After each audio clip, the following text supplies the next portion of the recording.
20절 말씀입니다. 갈라디아서 2장 20절 말씀입니다.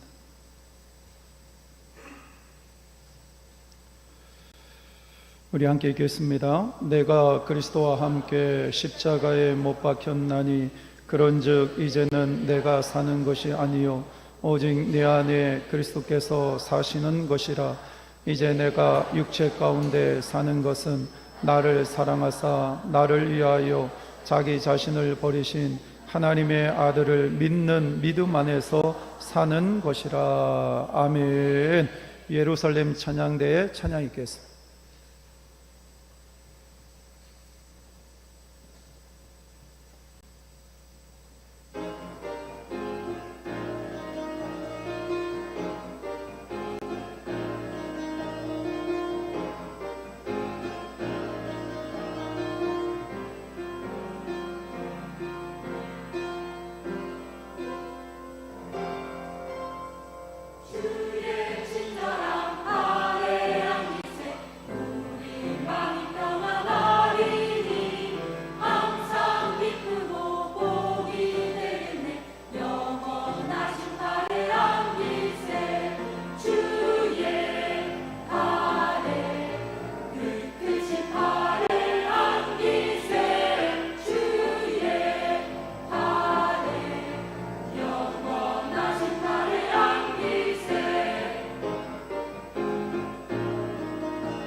오늘도 제 성전에 올라온 여러분에게 하나님의 은혜가 함께 하시기를 주님의 이름으로 축복합니다. 저는 초등학교 학교를 다닐 때 처음으로 교회를 나가게 되었습니다. 저희 동네에 있는 아는 형님이 교회의 주일학교 교사였었고 그분의 전도로 제가 처음에 교회를 다니게 되었습니다. 제가 이 얘기를 할 때마다 늘 하는 이야기가 있는데 만약에 그 형님이 절에 다녔다면 저는 아마 스님이 되어 있지 않았을까 이런 생각이 드는데 어쨌든 그 형님이 저를 교회로 인도를 했고 교회 가니까 그 당시에 먹을 것도 주고요 또 재미있고 또 사람도 많이 있으니까 그렇게 신앙생활을 하다가 제가 인격적으로 주님을 만난 것은 고등학교 졸업하고 22살 때 여러 가지 문제 때문에 하나님 앞에 일주일 동안 작정하면서 철야하면서 기도했던 순간이 있습니다. 월요일부터 토요일까지 작정을 했고 그 어디에도 나가지 않고 교회 안에 머물면서 24시간 깨어 있으려고 노력을 했는데요. 그때 금요일 날 살아계신 하나님을 만나는 경험을 했습니다. 제 코앞에까지 다가오셔서 저에게 생생하게 말씀하시는 그 하나님, 그 하나님과의 만남이 너무나 강렬했기 때문에 지금도 그 순간을 생각을 해보면 소름이 끼칠 정도로 아주 생생하게 제 기억에 남아 있습니다. 여러분, 우리가 겸손하게 하나님을 만나고 싶다라는 간절한 마음을 가지고 하나님 앞에 서면 우리는 반드시 살아계신 하나님을 만날 수가 있습니다. 할렐루야. 우리가 전도하다 보면 어떤 분들은 살아계신 하나님 만나면 내가 예수 믿을게요, 교회 나갈게요, 그렇게 얘기하는 사람이 많이 있는데 단순합니다. 겸손하게 모든 것을 내려놓고 그리고 하나님을 내가 만나고 싶다는 간절한 마음으로 하나님 앞에 매달리면 하나님은 그렇게 어려운 분이 아니십니다. 이렇게 얘기하면 좀 신뢰가 될 수도 있지만 하나님은 쉬우신 분이십니다. 언제든지 우리를 만날 준비가 되어 있으신 분이 우리가 섬기는 살아계신 하나님이십니다. 그런데 제가 그 하나님을 만나고 나서 그 다음에 집중했던 것이 뭐냐면 하나님의 말씀을 열심히 읽는 것이었어요. 근데 하나님의 말씀을 읽다가 제가 성경에서 발견한 절대적인 진리가 몇 가지가 있었습니다. 성경에서만 나와 있는 진리, 오직 하나님께서 말씀하시는 절대적인 진리가 몇 가지가 있었는데 그 중에 첫 번째 진리가 뭐냐면 예수 믿으면 구원받는다라는 것이었습니다. 할렐루야, 할렐루야. 예수 믿으면 구원 받습니다. 여러분들, 우리 인생의 최고의 문제가 뭐냐면 죄의 문제이고 그 죄로 말미암아 죽음의 문제가 우리에게 찾아왔어요. 어떤 인간도 이 죄의 문제를 해결할 수가 없고 죽음의 문제를 해결할 수 없기 때문에 인간은 그 문제 앞에서 절망할 수밖에 없습니다. 하나님이 아담이 홀로 있는 것이 보기가 좋지 않아서 하와를 창조하셨죠. 그리고 하와와 둘이 예수님께서 주례자가 되셔서 두 명이 이제 부부가 됩니다. 근데 하와가 선악과를 따먹고 타락하게 되는데 아담도 그 선악과를 같이 따먹어요. 하나님께서 네가 왜 선악과를 따먹었냐 이렇게 얘기하니까 아담이 뭐라고 얘기를 하죠? 하나님께서 나에게 주신 저 여자 때문에. 여러분들, 하나님이 아담에게 주신 하와는 축복입니까? 저주입니까? 축복입니다. 왜? 혼자 있었는데 하나님께서 아담을 생각해서 하와를 선물로 주셨는데 아담은 어느 순간에 뭐라고 얘기를 하죠? 하나님이 나에게 주신 저 여자 때문에 내가 선악과를 따먹었습니다 이러면서 비겁하죠, 남자가. 그러니까 죄라는 것은 아무리 가까운 부부 관계라도 그 가운데 죄가 들어가면 부부의 관계가 깨어지게 되어 있고, 더 심각한 것은 나와 하나님과의 죄가 들어가면 하나님과 나와의 관계는 깨어질 수밖에 없습니다. 그래서 우리가 범하는 죄는 이렇게 무서운 파괴력을 가지고 있습니다. 문제는 이 죄의 문제를 인간 스스로 자기 자신이 아무리 노력하고 애를 써도 이 죄의 문제를 해결할 수 없다라는 거예요. 그래서 우리가 불교계에 아주 유명한 성철 스님이라는 분이 계십니다. 이분이 열반하실 때 마지막으로 하신 말씀이 뭐였냐면 나는 나의 죄 때문에 지옥에 간다 이렇게 이야기를 했대요. 아니, 이 사람은 깊은 산속에 들어가서 홀로 오랫동안 수양을 쌓았던 사람, 그 사람이 지을 죄가 어디 있습니까? 혼자 산속 깊이 들어가가지고 수양을 쌓고 있는데 그럼에도 불구하고 자기 안에 있는 자신의 죄의 문제도 해결하지 못했던 것이 인간이 가지고 있는 연약함이라고 볼 수가 있습니다. 그래서 하나님은 이걸 너무나 잘 아셨기 때문에 누구를 이 땅에 보내주셨나요? 예수님을 우리를 위해서 보내주셨어요. 그래서 그 예수님이 우리가 가지고 있는 우리 스스로 해결할 수 없는 모든 죄를 짊어지시고 십자가 위에서 죽으신 거예요. 죄의 삭슨 사망입니다. 죄를 지으면 값을 지불해야 되는데 그것은 죽음이에요. 내가 죽어야 되는데 나 대신 누가 죽으신 거예요? 십자가 위에서 예수님이 죽으신 거예요. 예수님께서 십자가 위에서 뭐라고 말씀을 하시냐면 내가 다 이루었다라고 말씀을 하셨어요. 이 말이 뭐냐면 헬라어로 테텔레스타이예요. 테텔레스타이라는 말은 내가 값을 다 지불했다라는 말이에요. 예수님께서 십자가에 달려 돌아가시면서 너희들이 짊어져야 될, 너희들이 감당해야 될 죄의 값을 내가 내 십자가 위에서 다 지불했으니까 그것을 믿고 나를 따르는 자에게 내가 죄사함의 은총과 구원의 은총을 주시겠다. 이게 성경에서 말씀하시는 구원의 길입니다. 제가 22년 전에 서울에 있는 서강교회에 부교육자로 원서를 넣은 적이 있었어요. 그 교회는 한 1000명 이상 모이는 대형 교회였는데 그 교회 담임 목사였던 이상대 목사님이 저한테 면접을 보는데 첫 번째 질문이 뭐였냐면 이런 질문이었습니다. 자네 예수 믿어? 구원 받았어? 이런 질문을 제일 처음 질문을 던진. 좀 황당했죠. 아니 그래도 신학 대학원까지 졸업을 했고 부교육자이지만 거의 10년 가까이 부교육자 사역을 했는데 그런 저에게 자네 예수 믿어? 구원 받았어? 이렇게 질문을 하니까 얼마나 당황하고 황당했겠어. 근데 여러분들 왜 그 목사님이 그런 질문을 하셨을까요? 그것은요, 우리가 인생을 살아가는 데 있어서 가장 중요한 질문이 바로 그 질문이기 때문에 그렇습니다. 여러분들 예수 믿으십니까? 예수님을 믿으시나요? 여러분 구원 받았습니까? 할렐루야. 근데 여러분들 내가 예수 믿고 구원 받으면요, 내가 이 땅에서 조금 가난하게 살아도 별 문제가 되지 않아요. 내가 이 땅을 살아가면서 조금 실패했어도 그렇게 크게 문제가 되지 않아요. 내가 이 땅을 살아가면서 여러 가지 마음도 아프고 육체적으로 병들었고 그래서 힘든 시간을 보낼 수도 있는데 그럼에도 불구하고 그게 심각한 문제가 되지 않습니다. 왜 그러냐면 그 모든 것은 순식간에 지나가기 때문에 그래요.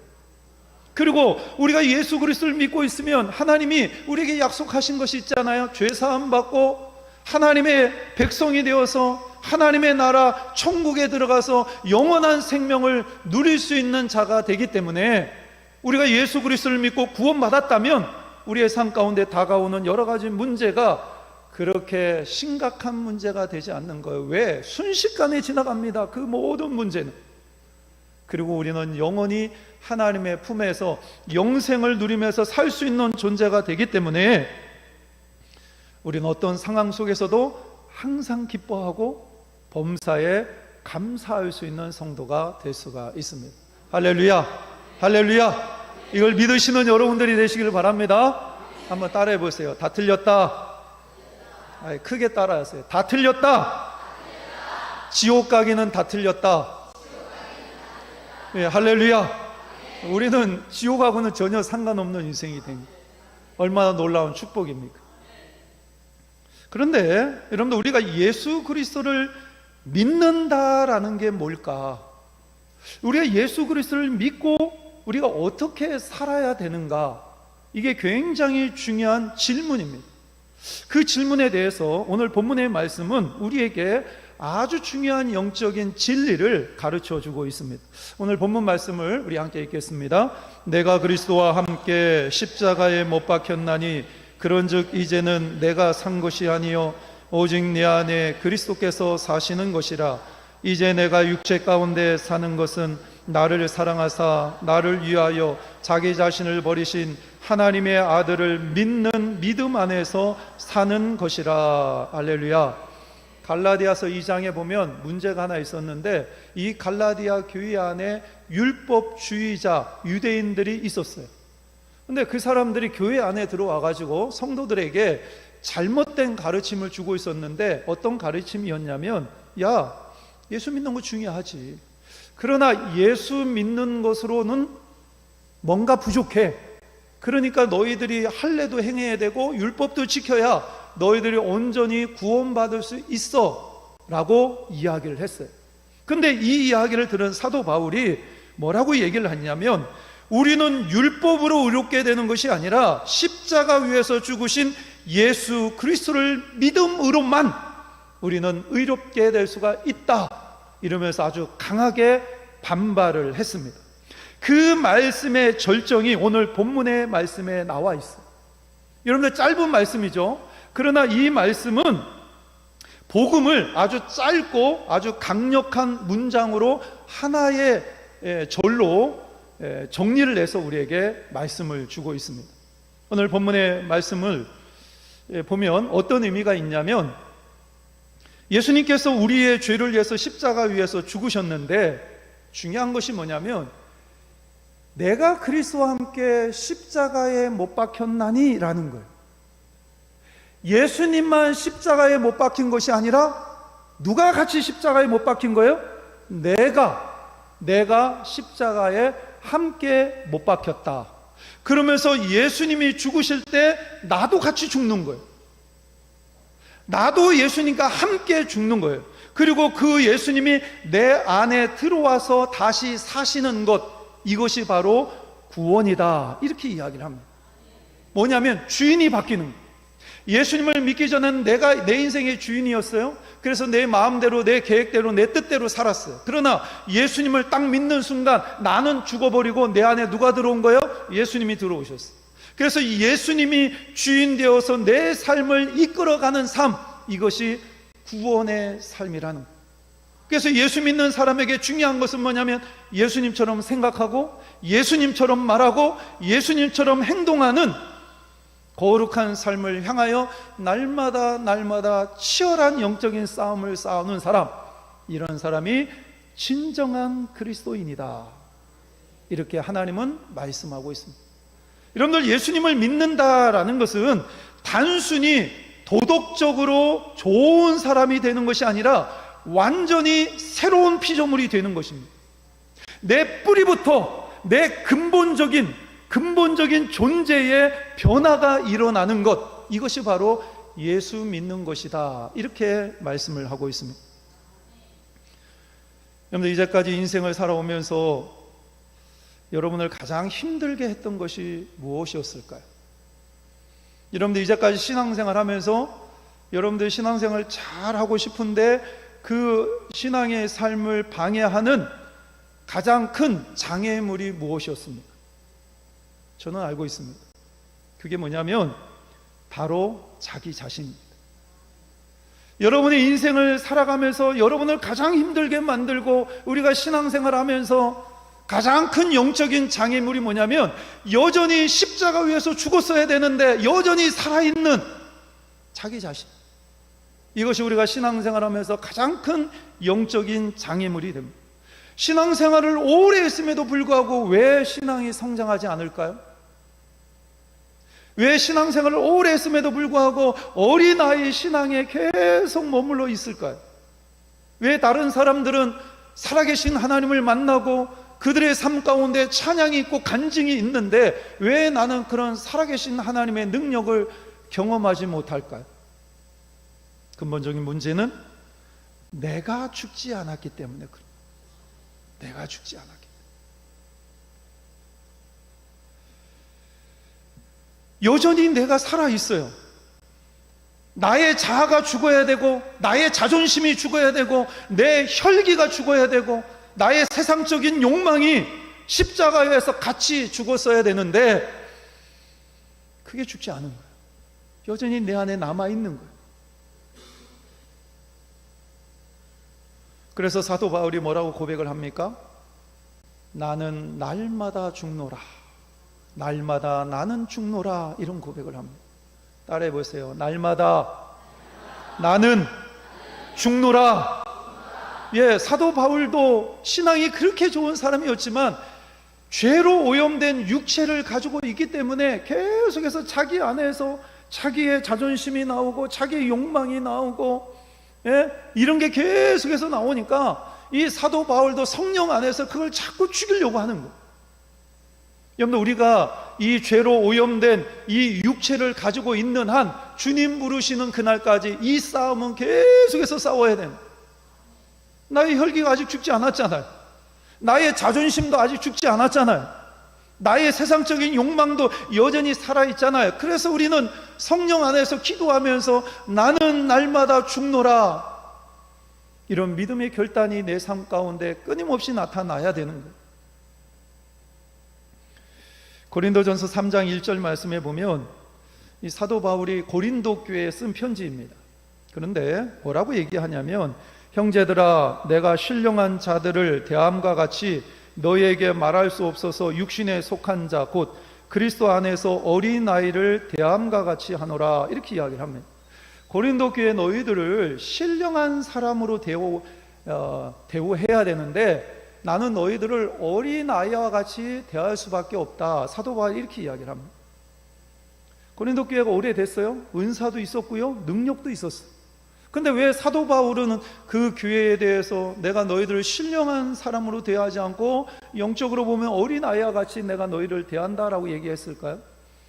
고린도 교회는 여러 가지 문제가 있었어요. 서로 막 나누어져 가지고 무슨 뭐 아볼로파니, 게바파니, 그리스도파니 뭐 이러면서 서로 분파를 지어 가지고 치열하게 싸우고 있었고, 그 다음에 음행의 문제가 있었고, 그 다음에 은사를 잘못 활용하는 문제가 있었고, 그 다음에 하나님 앞에 제사를 지냈을 때 그 음식을 먹어야 되느냐 말아야 되느냐 이런 문제도 있었고, 교회 안에 여러 가지 다툼이 있으면 믿음 안에서 말씀 안에서 그 문제를 해결해야 되는데 어디로 끌고 갑니까? 세상 법정으로 끌고 가는 거예요. 고린도 교회에 여러 가지 많은 문제가 있었어요. 그 교회 안에는 예수 믿는 사람들이 모인 교회였어요. 그럼에도 불구하고 왜 이런 갖가지의 문제가 생겼을까요? 그 교회 안에 여전히 살아있는 사람들이 너무나 많이 있었기 때문에. 예수님이 십자가에 달려 돌아가실 때 나도 함께 그 십자가에 달려 죽었어야 되는데 여전히 내 자존심이 살아있고 내 혈기가 살아있고 내 세상적인 욕심과 내 생각과 내 감정이 살아있으니까 교회 안에 여러 가지 문제가 생기고 교회가 시끄러운 거예요. 성경에 보면 완전히 죽지 않은 사람들의 모습이 많이 등장을 합니다. 노아가 노아의 자아가 죽지 않으니까 포도주를 마시고 수치를 보리는 방탕함으로 나타납니다. 아브라함의 자아가 완전히 죽지 않으니까 하나님의 약속의 말씀을 기다리지 못하고 하갈을 통해서 이스마엘을 낳는 불순종으로 나타납니다. 모세가 자아가 완전히 죽지 않으니까 자기 민족을 이해한다는 핑계로 사람을 죽이는 혈기로 나타나요. 다윗이 하나님 앞에서 완전히 죽지 않으니까 간음죄를 저지르고 살인죄를 저지르는 추악한 모습으로 나타나요. 믿음이 있었던 사람들도 완전히 자기 자신이 죽지 않으니까 이렇게 여러 가지 죄악의 모습으로 나타나는 것을 보게 됩니다.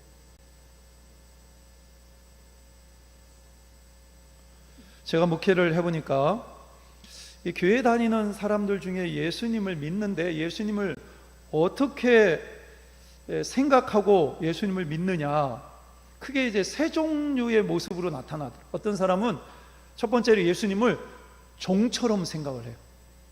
그래서 내가 기도하면 하나님 무조건 들어줘야 돼요. 그래서 마치 예수님이, 하나님이 나를 위해서 존재하는 것처럼. 세상의 종교는 그렇습니다. 세상의 종교는 신이 나를 위해서 존재해야 돼. 그런데 마치 세상의 종교를 믿듯이 하나님을, 예수님을 나의 종처럼 생각합니다. 그래서 내가 기도하면 무조건 하나님 응답하셔야 되고, 응답하지 않으면 시험 들고 삐지고, 그럼 하나님 살아계십니까? 막 이러면서 마치 하나님 앞에 무슨 문제가 있는 것처럼 그런 자세로, 그래서 마치 하나님이 나를 위해서 존재하는 것처럼 그렇게 하나님을 그 자리에 모셔놓고 신앙생활하는 사람이 있어요. 두 번째로 어떤 사람은 우리 주님을 손님처럼 취급을 합니다. 손님이 오시면 귀하게 대접을 하죠. 그리고 좋은 음식을 차려놓고 그분을 잘 대우합니다.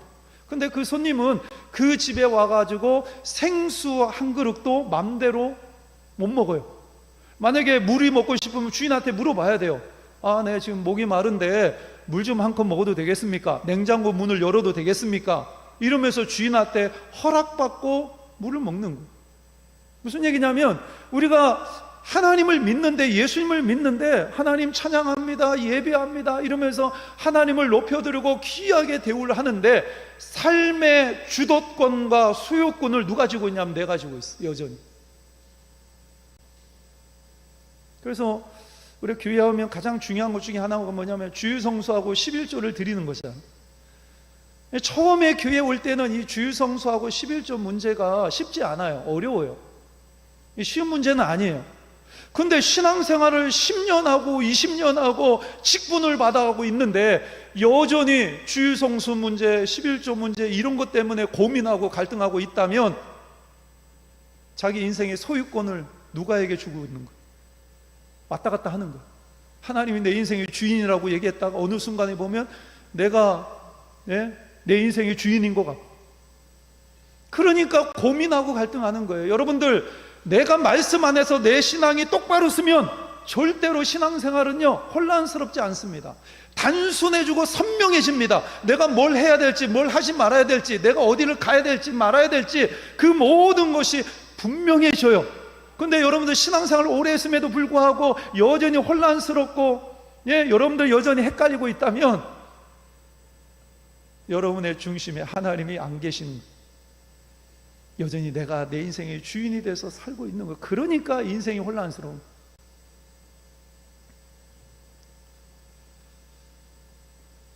근데 마지막 세 번째로 예수님을 나의 주인으로 모시고 대우하는 사람입니다. 이 사람들은 주님의 뜻대로 하옵소서. 예수님의 어머니 마리아가 그러잖아요. 나는 하나님의 종이오니 그 말씀이 나에게 그대로 이루어질지어다. 할렐루야. 내가 가지고 있는 생명, 내가 가지고 있는 물질, 내가 가지고 있는 재능, 내가 가지고 있는 모든 것의 주인은 주님이십니다. 할렐루야.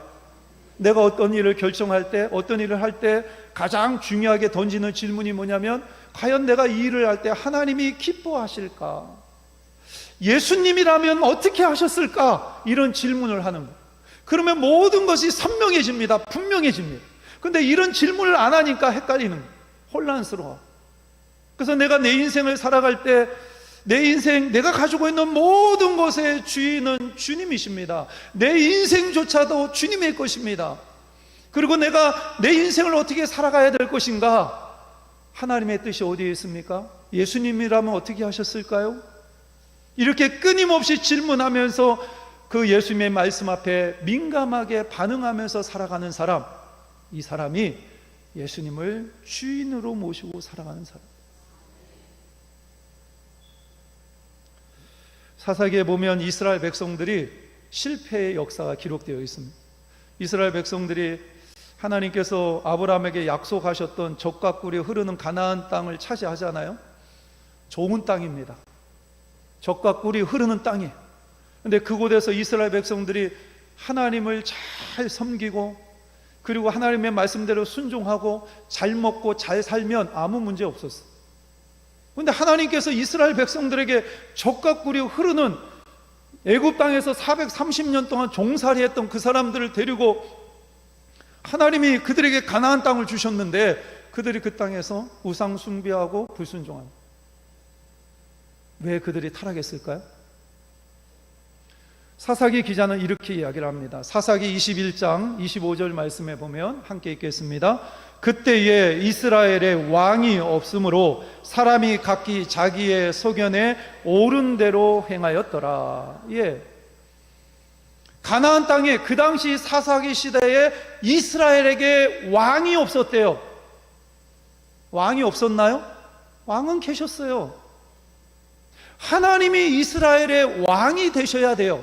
그래서 하나님이 가나안 땅을 정복했을 때 왕을 세우지 않은 이유가 뭐냐면, 내가 왕이야, 너희들은 나를 왕으로 인정하고 살아야 돼, 이거 하나님의 나라야, 내가 준 땅이야, 이곳에서 내가 너희들에게 준 율법을 붙잡고 나를 바라보면서 살아야 돼. 그런데 사사기 시대의 이스라엘 백성들은 왕이 없었어. 그리고 자기 소견에 옳은 대로 사는 거예요. 자기가 왕이 된 거예요. 좋은 땅에 있으면서도 타락한 이유가 뭐냐면, 하나님을 왕으로 인정하지 않고 자기가 왕이 되어서 살아갔기 때문에 그렇습니다. 여러분, 우리가 신앙생활을 하는데 가장 우리의 신앙을 방해하는 가장 강력한 우상이 뭐냐?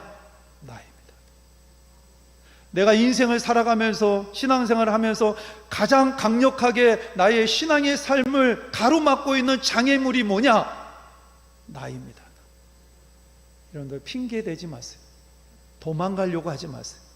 누구 때문에, 우리 아버지 때문에, 내 환경이 뭐 이래서. 아니, 아담과 하와는요 에덴 동산에 있었다니까요. 이스라엘 백성들은 하나님이 주신 젖과 꿀이 흐르는 가나안 땅에 있었음에도 불구하고, 환경이 완벽했음에도 불구하고 타락했다고.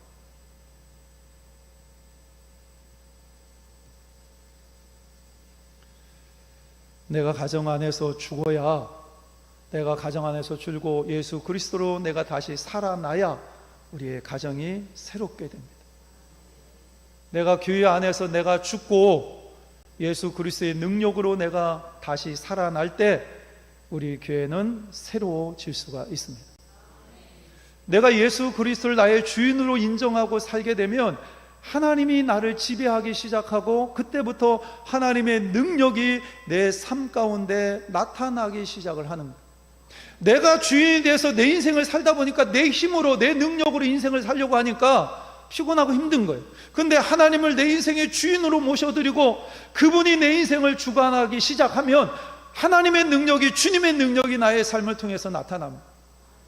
그래서 내 삶 가운데 성령의 9가지 열매가 나타나는 거예요. 그래서 내 인격이 변화되는 거예요.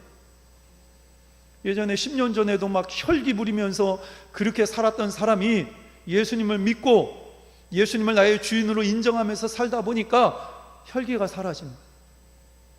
내 삶 가운데 성령의 9가지, 사랑, 희락, 화평, 오래 참음, 자비, 양성, 충성, 온유, 절제, 이 성령의 9가지 열매가 내 삶 속에서 나타나니까 내 주변에 있는 사람이 저 사람 교회 다니고 변했네, 착해졌네, 순해졌네, 야, 저 사람 참 존경스럽다, 인생을 저렇게 사네, 바뀌는 거예요. 그리고 예전에는 하나님의 말씀을 들어도 한 귀로 듣고 그냥 한 귀로 흘러버렸는데, 이 오른쪽 귀에서 왼쪽 귀에 8차선 고속도로가 뚫린 것처럼 그냥 순식간에 지나가고 내 마음속에 그 말씀이 남지 않았는데, 예수님이 내 인생의 주인이 되면 하나님의 말씀을 진지하게 받아들여 그 말씀 앞에 순종하면서 사는 것이 내 인생의 가장 보람되고 행복한 일이라는 사실을 내가 아는 거예요.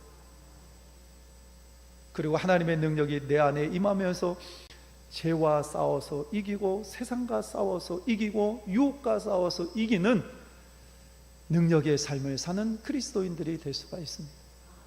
저는 여러분의 고백 가운데 사도 바울이 고백했던 것처럼 나는 날마다 죽노라, 이 고백이 여러분들의 고백이 되시기를 주님의 이름으로 축복합니다.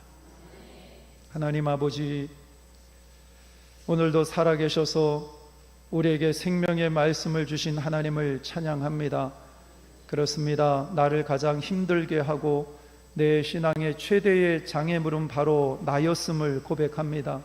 십자가에서 주님과 함께 죽었어야 했는데 여전히 살아있는 내 자아와 내 욕심과 내 자존심과 내 혈기와 내 주장이 나를 힘들게 했고 내 주변 사람들을 힘들게 했음을 고백하며 회개합니다.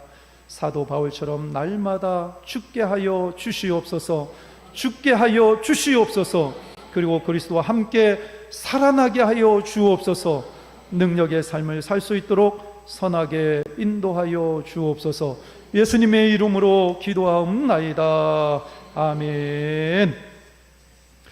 이 시간에요, 우리 환영의 시간을 갖도록 하겠습니다.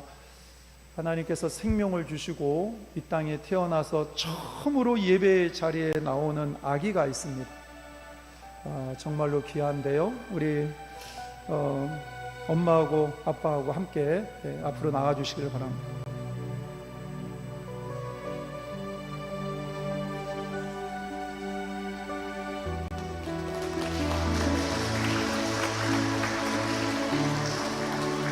위로 올라오세요. 앞에 보고 쓰시고, 우리 고생한 엄마 아빠를 위해서 우리 아기를 우리 축복하도록 하겠습니다. 당신은 사랑받기 위해 태어난 사람. 두 손을 들고 축복합니다. 사랑받기 위해 태어난 사람, 당신의 삶 속에서 사랑받고 당신의 사랑받기 위해 태어난 사람, 당신의 삶 속에서 사랑받고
제가 아기를 위해서 기도하겠습니다. 하나님, 귀한 딸을 이 땅에 태어나게 하게 하시고 부모의 신앙을 따라서 귀한 성전에 올라와 하나님 앞에 첫 예배를 드립니다. 하나님, 귀한 딸을 이 가정에 선물로 주셔서 너무나 감사합니다. 예수님처럼 키와 지혜가 자라게 하게 하시고 많은 사람들에게 칭찬받고 사랑받는 귀한 딸로 성장해 갈 수 있도록 은혜를 베풀어 주시옵소서. 부모의 신앙을 잘 이어받게 하게 하시고, 아니 부모의 신앙을 뛰어넘는 정말로 성숙한 신앙으로 살아갈 수 있도록 은혜를 베풀어 주시옵소서. 하나님, 만남의 축복을 주시기를 소망합니다. 좋은 친구, 좋은 스승, 좋은 동료, 좋은 배우자 만나게 하게 하시고 주님 부르시는 그날까지 하나님 앞에 귀하게 쓰임받는 귀한 딸 되게 하여 주시옵소서. 예수님의 이름으로 기도하옵나이다. 아멘. 예, 오래 하고 싶었는데 딸내미가 울어가지고 예, 교회에서 준비한 선물이 있는데 이제 아기가 어린이집에 가야 되면 꼭 갖고 가야 되는 게 있어요. 이불입니다. 그래서 교회에서 이불을 선물. 장로님, 김인철 장로님, 그 옆에.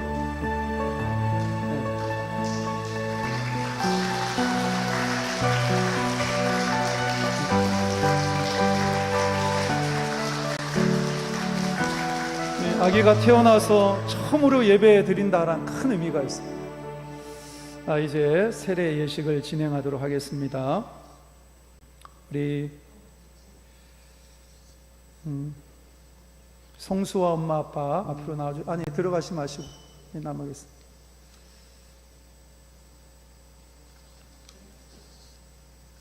네, 앞으로 올라오세요.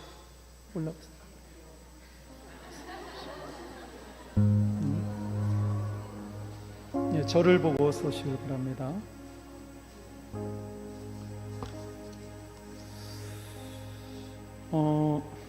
저는 우리 교회에서 유아 세례를 하는 줄 알았어요.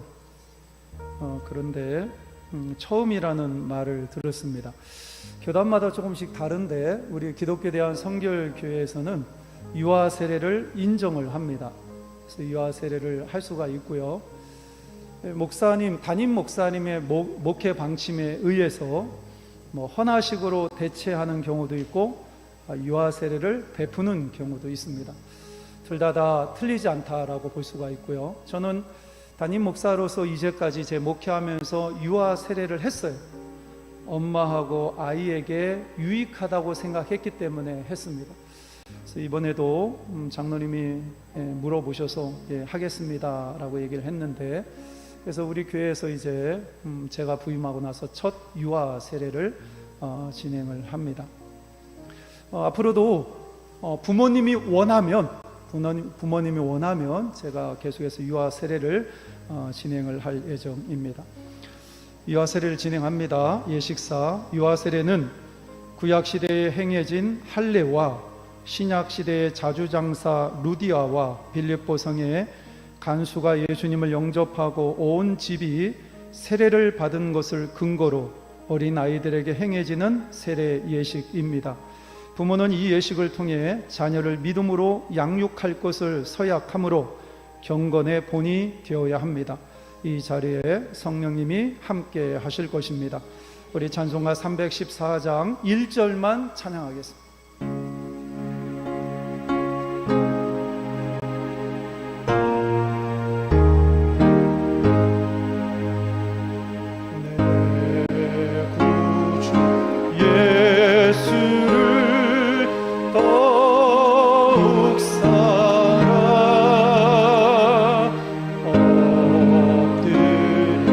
옵드리는 말 들으소서.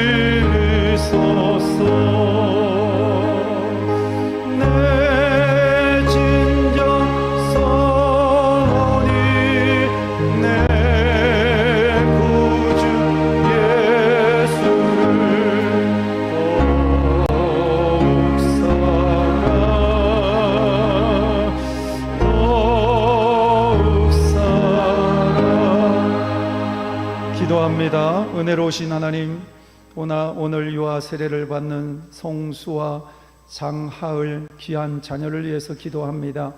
이 어린 생명들이 세례 예식을 통하여 하나님 앞에 특별한 존재로 구별되게 하시고 영원토록 하늘의 복을 누리는 믿음의 자녀로 세워지게 하여 주옵소서.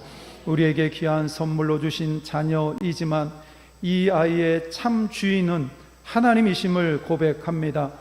이제 하나님이 쓰시기에 합당한 자녀로 영과 육이 건강하게 자라 성숙해지게 하옵시고, 부모와 교회가 한 마음이 되어 기도와 말씀으로 어린 생명을 믿음으로 세워갈 수 있도록 은혜를 베풀어 주시옵소서.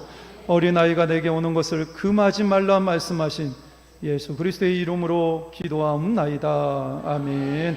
이제 부모들은 오른손을 들고 거룩한 교회 앞에서 제가 묻는 말에 크게 아멘으로 대답해 주시기를 바랍니다. 여러분은 성부 하나님, 성자 하나님, 성령 하나님이 한 분이시며 예수 그리스도를 믿음으로 죄 사함 받고 구원받음을 믿습니까?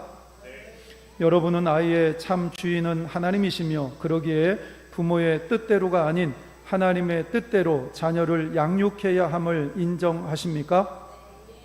여러분은 자녀에게 신앙적인 소망을 두고 하나님 나라를 위해 헌신할 수 있는 자녀로 키우고 싶은 강한 열망을 갖고 믿음으로 양육하시겠습니까? 여러분은 자녀가 부모를 떠나기 전까지 하나님의 말씀이 최고의 양육 교본임을 믿고 말씀으로 아이들을 양육하며 끊임없이 자녀를 위해 기도할 것을 약속하십니까? 여러분은 이 아이들에게 가장 큰 영향력을 줄 수 있는 사람은 부모임을 깨닫고 말씀 묵상과 찬송과 기도와 경건의 삶을 통해 신앙생활의 모범이 되겠습니까? 여러분은 주일을 거룩하게 지키며 매일 성경을 읽고 온전한 11조를 드리며 주님의 몸된 교회에 충성함으로 자녀가 첫째가 아니라 하나님이 최우선 순위임을 인정하며 살아가겠습니까? 네, 감사합니다. 이제 세례를 베풀도록 하겠습니다. 엄마와 아빠가 자녀와 함께 위로 올라와 주시기를 바랍니다.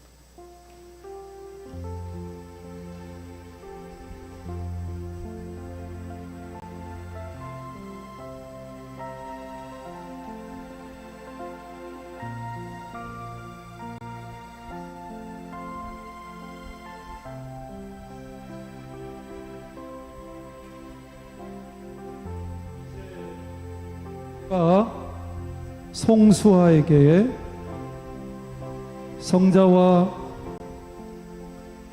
성령과 성령의 이름으로 세례를 주노라. 아멘. 예, 들어가십니다.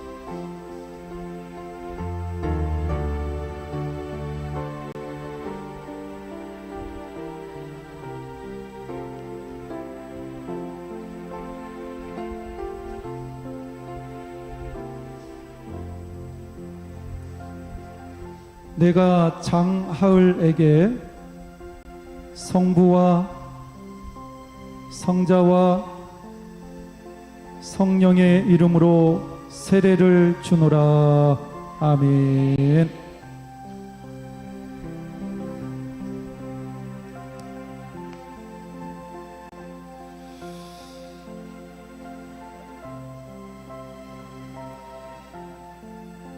가운데로 쓰세요.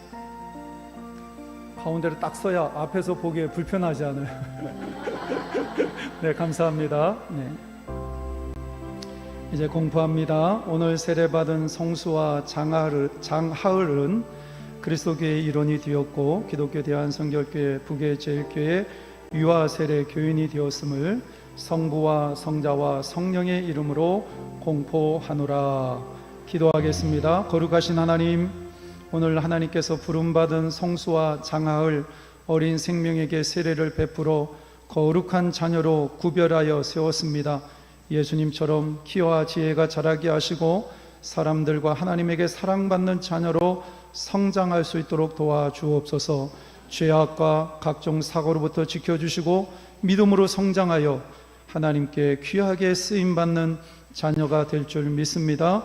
이들의 모든 삶을 주님 앞에 맡기오니 하나님께서 책임져 주시옵소서.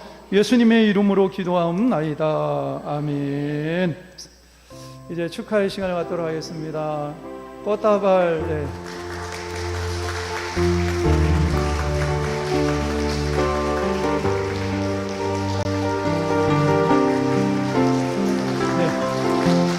저도 개인적으로 준비한 책이 있는데 그 책을 이미 드렸습니다. 우리 자녀 잘 키울 수 있도록 여러분들이 계속해서 관심을 갖고 기도해 주시면 감사하겠습니다. 예, 이제 들어가시면 됩니다.